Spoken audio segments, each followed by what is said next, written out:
same opportunities as men and fighting against, there you go,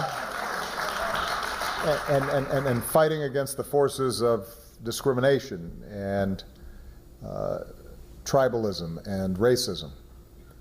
But the single most important thing that I want to focus on is lifting up and identifying and working with and training the next generation of leadership, not just in the United States, but all around the world. And that's really the central goal of our foundation. It's going to be based in Chicago, my hometown, but we want to have projects, programs, partnerships, and digital networks everywhere. And I'm not just lending my name to the foundation, I'm going to be an active part of it. This year I've already met with young people like yourselves in Germany, in Indonesia, in Brazil, and then we had our first ever Obama Foundation Summit in Chicago. And I don't want to speak too long because I want to spend most of our time on questions, and Anshul is going to help to moderate it. But I did want to mention the reason I thought it was so important to do something in India. You've got the largest population of young people in the world, and that's a lot, so we might as well start big. We've already identified some remarkable young leaders who are doing extraordinary things here in India. Authors, athletes, artists, entrepreneurs, civic leaders from all across the country. We've got activists who are working on everything from education to gender equality to climate change. A couple of young leaders were recently with us in Chicago, and I just want to acknowledge them. Trisha Shetty started, where is she? There she is. Did you have fun in Chicago? Oh, see there, now, I didn't call on her to say that, but thank you.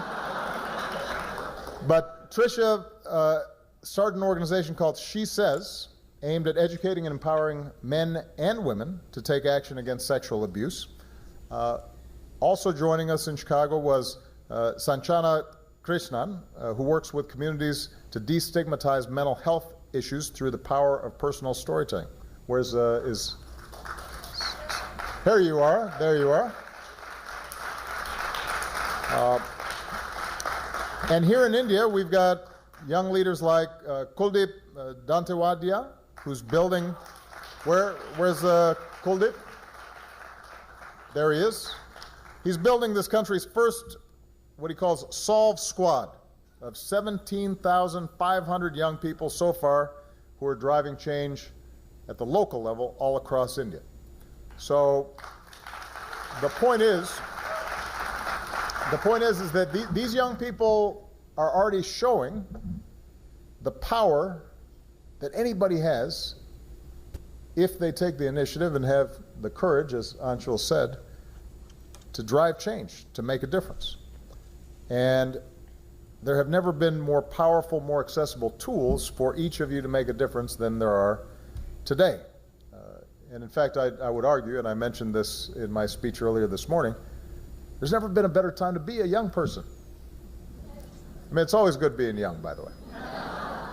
But if you think about it, if you had to choose a moment in history in which you could be born, and you didn't know ahead of time who you were going to be, you didn't know what your status would be, you didn't know whether you were going to be male, female, Indian or American, you didn't know whether you were going to be gay, straight, you didn't know whether you were going to be rich or poor, what caste you might be a member of, what religion.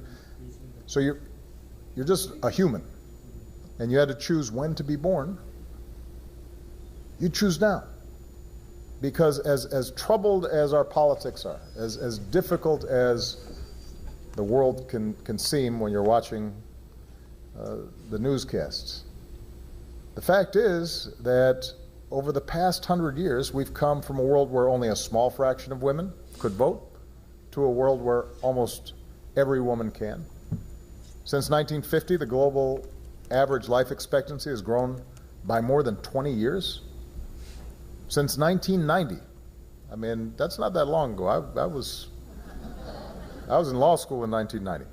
We've cut extreme poverty and childhood mortality in half. Much of that by